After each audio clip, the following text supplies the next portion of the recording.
den anden her, ikke også? Jo. Godt mærke det.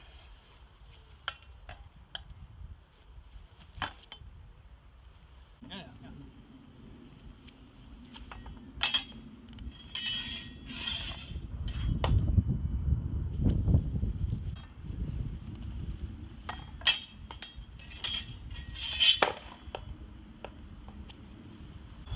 This is a hands-on discussion about longpoint or Langort, as it is described in the Manuscript 133 as the most important ward or position, as all actions of the sword have their conclusion in this one and not in others.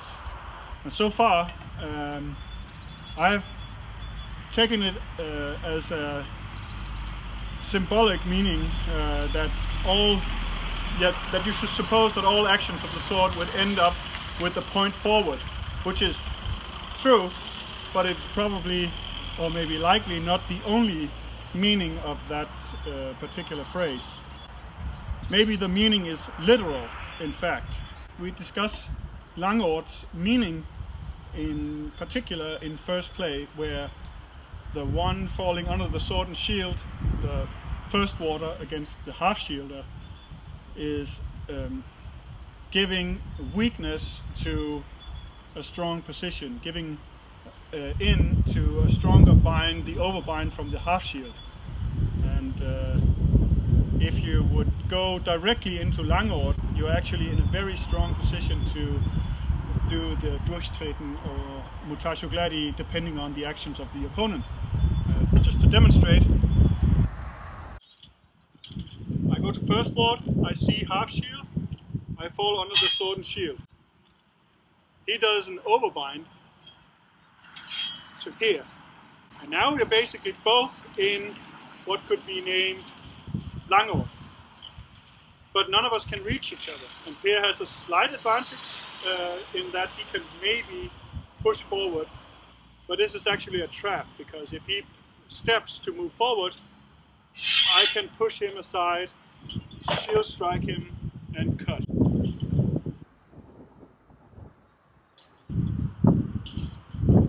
it again.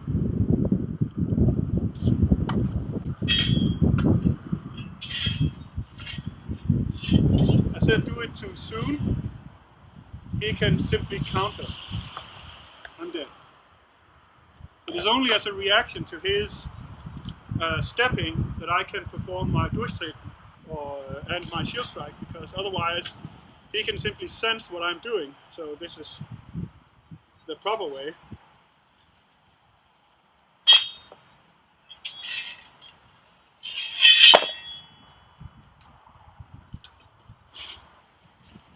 Okay,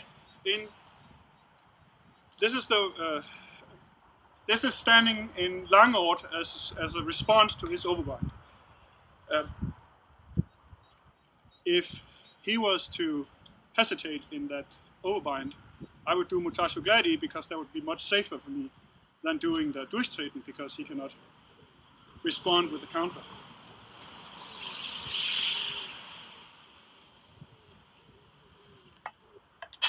So falling under, overbind, and now he is hesitating in this position, and now I can do mutatio gladi safely, and from here I can cut. And now he maybe catches my blade, which is probably the illustration in the manuscript, and here I shield strike and cut. One thing that is clear in the manuscript to me is that in many situations, from after falling under or a similar situation, being overbound, this is the figure of the arm, or the position of the arm. Looks like this. And it could, of course, be this. But to me, it looks like this. This makes perfect sense to me, because if Pierre's overbind is for some reason too far out, I could simply just do a wechsel right to his face. And if his overbind is too far to the other side, I could do almost what he is intending to do, which is a shield strike and a cut. So this gives me more range of options than if I were to proceed directly into this position, which I obviously pass through as I do the durchtreten. I pass through it like so before I go up. But this is powerful enough. Actually, the bind should be here. This is powerful enough to resist him in that if he does a really, really hard overbind that I cannot resist with this, that doesn't matter because I'm in a position to cut. So it's irrelevant whether I can resist with a lot of strength because it's not needed. So if we were to do it again with half shield. So I fall under the sword and shield. Here overbinds, and now we're both in Langort, except I'm below and he's above. And from here, I can do the mutasho gladi, gaining the center by turning my blade and stopping his blade, or maybe just making sure he can't do that particular action. And then I can proceed.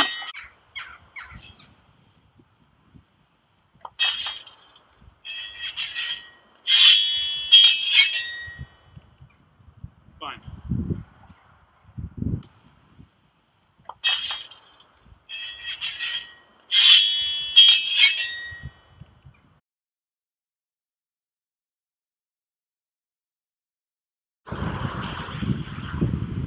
Here goes the half shield. I go to first ward and fall under the sword and shield. He then overbinds, but incompletely, and enters omitting the shield. That is, he does not do the shield strike that is described as the proper way to attack according to the priest in the manuscript. So it would look like this. First ward, half shield, fall under, overbind, and then enter omitting the shield. I do the stichslag and I cut.